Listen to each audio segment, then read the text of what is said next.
오늘은 그냥 제 솔직한 그 마음을 좀 얘기를 한번 해볼게요. 그러니까 저는 이제 그 어떤 생각이 있었냐면 우리 이제 월드컵을 끌어가는 국가대표 감독들 있잖아요.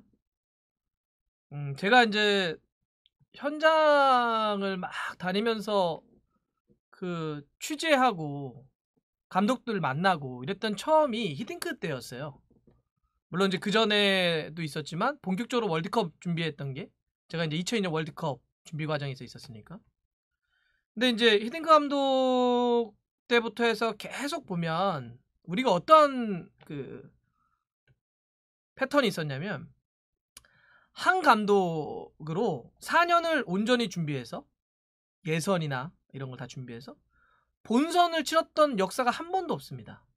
다 중간에 경질하고 이렇게 됐죠.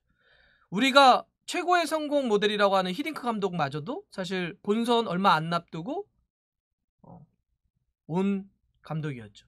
그러니까 항상 그래왔어요. 네. 그래서 저는 어떤 게 있었냐면 한 번쯤은 우리가 감독을 온전히 한번 가보자. 좀 길게 가보자. 감독마다의 어떤 철학이 있고 자기 축구에 대한 생각이 있고 또 그에 대한 방법론이 있는데 과정에서 이제 감독을 너무나 자르고 해임하고 이러면 그냥 그렇게 해가지고 월드컵을 하나 뭐 한 1년 반 있다가 자르고 2년 있다 자르고 그래서 급하게 누구 데려와가지고 또 월드컵 본선 치르면 남는 게 도대체 뭐가 있냐.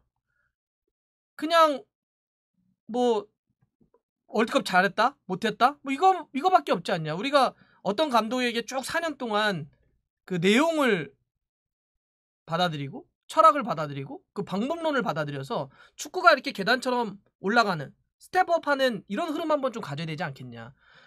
유명한 유럽에 있는 감독 한 명 데려오고 잘 나가는 남미의 감독 한 명 데려와서 그렇게 4년씩 한 번씩 스텝업을 한번 해보자 이런 생각이 좀 있었어요.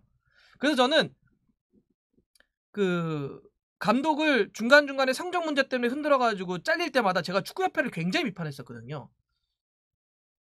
그 문화를 왜 그대로 받아들여가지고 책임 회피하고 여론의 뒤에 숨어가지고 감독 자르는 것만 갖고 항상 축구협회는 이렇게 뒤에 숨어있냐. 감독이 어떻게 모든 걸 책임지냐. 좀 이럴 때는 방패막이 좀 되죠. 에? 좀 그래서 길게 봐야 되지 않아? 축구협회가 좀 보호할 땐 좀 보호해야지. 뭐 이런 게 좀 있었어요. 야, 근데 오늘 경기를 보면서는 사실은 고민이 너무 많이 돼요. 예. 그러니까 오늘은 정말 김민재 때문에 일단 버텼어요. 그래도 그렇게 버틴 경기입니다. 김민재 때문에. 예.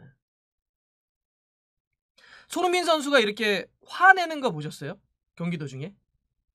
막 손흥민 선수가 막 화나가지고 막 아니면 막 안 되니까 자기 스스로도 막 올라오고. 예. 저는요. 빌드업 축구를 뭐라고 하는 게 아니에요. 그 많은 분들이 빌드업 축구 비판하고 욕하는 거 알아요, 저도. 그러니까 저도 쉽게 그냥 빌드업 축구 미친 겁니까? 이 축구 왜 합니까? 이럴 수도 있어요. 근데 그렇게는 전 못해요. 빌드업 축구라고 하는 게 그냥 전 세계적인 트렌드예요, 트렌드. 그리고 그 정도의 차이만 있는 거예요. 빌드업을 어떻게 하냐의 차이지 빌드업을 안 하는 축구는 없어요.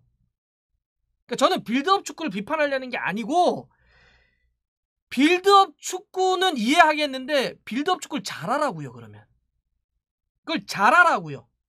잘 못하면 세상에 그게 굉장히 훌륭하고 굉장히 위대한 전술이라도 머릿속에 있더라도 그거 못 펼치면 아무것도 아니에요. 빌드업 축구를 뭐라고 하는 게 아니에요. 제발 그걸 좀 잘하라는 거죠. 지금 이게 1차 예선, 2차 예선이 아니잖아요. 저는 그때 막 뭐라고 할 때도 그랬지만 이거 기다려봐야 됩니다.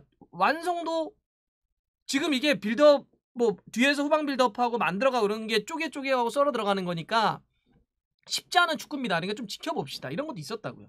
근데 지금 최종 예선이잖아요. 홈 경기잖아요. 이라크잖아요, 상대가. 여기서 0대0으로 비기면 네. 아니 이 빌드업 축구에 세밀함은 어디 있어요? 여기에 질서가 어디 있어요? 여기에 지금 과정이 어디 있어? 우리가 여러분들 이렇게 보시면서 패턴이 보여요? 이게 와 벤투 감독이 이런 축구를 하려고 하는구나. 이게 보이니까 빌드업을 비판하는 게 아니라 빌드업 축구 오케이 이해했다니까. 그러면 그 빌드업을 하려고 하는데 이런 패턴을 하려고 하는구나. 이렇게 축구를 하려고 하는구나. 아 이런 또 여기서 질서가 있네. 이런 몇 가지 훈련했던 게 있네. 이게 있어요? 이게 있으면 저한테 얘기해 줘보세요. 그러니까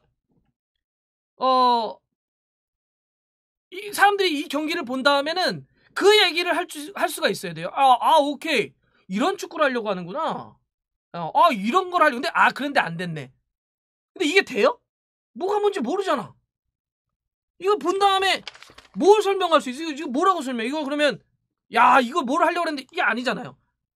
아니, 그러니까, 예를 들어서 아르테타 봐요. 아르테타의 머릿속을 우리가 비판합니까? 아르테타의 머릿속을 비판하는 게 아니에요. 우리가 어떻게 생각을 비판해.